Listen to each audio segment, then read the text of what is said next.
الله الرحمن الرحيم. السلام عليكم ورحمة الله وبركاته. نكمل من واقع الحياة، وقصتنا النهاردة صناعة المعروف تبعدك عن الشر. صاحب القصة النهاردة بيقول: أنا كنت صاحب مشغل خياطة، مشغل صغير على قدي، وكانت ليا جارة زوجها توفى وسايب ليها 3 أولاد أيتام بيقولوا لها أم أصيل.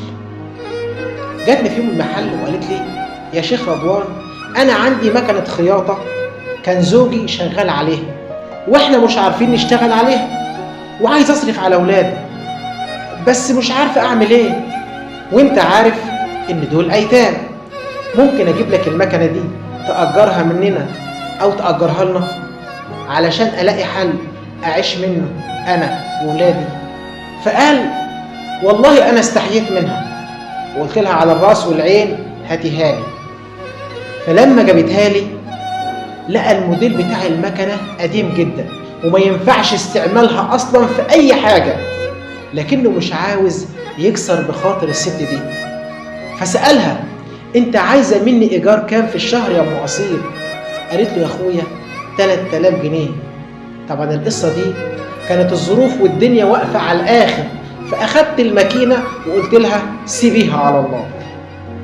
شكرته طبعا على موقفه النبيل، جبر خاطرها واداها 3000 جنيه، وقال: أخدت المكنة وحطيتها في زاوية المحل علشان ما ينفعش الشغل عليها أصلا ولا الاستفادة منها. بقينا على الحال ده قد إيه؟ 10 سنين. تيجي أم أصيل كل شهر وتاخد إيجار المكنة، والمكنة بزاوية المحل مش شغالة، يعني من غير فايدة. وبعد 10 سنين اتنقلنا من المشغل الصغير لمشغل أكبر منه. المشغل الجديد كبير وعلى أطراف المدينة شوية، وإحنا بننقل المكن قلت لهم انقلوا مكنة أم أصيل معانا.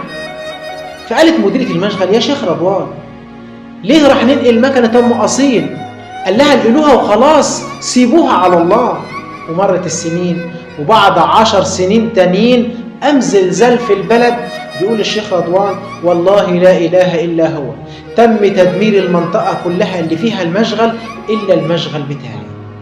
وانقطع الاتصال عن أم أصيل، وحاولنا كتير إننا نتواصل أو نتصل بيها وإحنا مش عارفين لها عنوان. كل ما نتصل نلاقي التليفون غير متاح.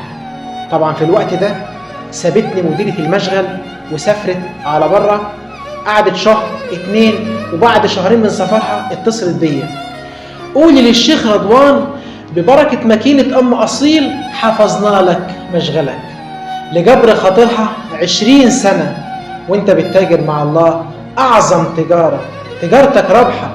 بيقول صاحب القصة: والله ثم والله اقشعر جلدي وانهمرت دموعي ولم يتأثر من مشغلي ولا إبرة واحدة، علما بأن المنطقة كلها اللي فيها المشغل اتدمرت عن بكرة أبيها، ما فيهاش ولا بيت واحد إلا واتدمر بالكامل إلا المشغل. العبرة إن صناعة المعروف تبعدك عن أي شر ممكن يصيبك، لعل وعسى رعايتك لجار من جيرانك ظروفه مش كويسة، أو واحدة ست أرملة، أو طفل يتيم، أو حد من قرايبك حالته ضعيفة ومحتاج مساعدة أو خدمة منك، أو حد سنه كبير هيكون سبب سعادتك وسبب رعايتك وسبب حمايتك أنت وأسرتك. كلنا محتاجين نقف مع بعض، ظروف الحياة صعبة، ساعد على قد ما تقدر، ساعد جارك، ساعد أي حد تعرفه، اقف معاه. اسمع قول الرسول صلى الله عليه وسلم: من كان في حاجة أخيه فقضيت أم لم تقضي غفر الله له ما تقدم من ذنبه وكتبت له براءتان، براءة من العذاب وبراءة من النفاق. والآخر بقول لكم إحنا من واقع الحياة. لا تنسوا الإعجاب بالفيديو والاشتراك في القناة.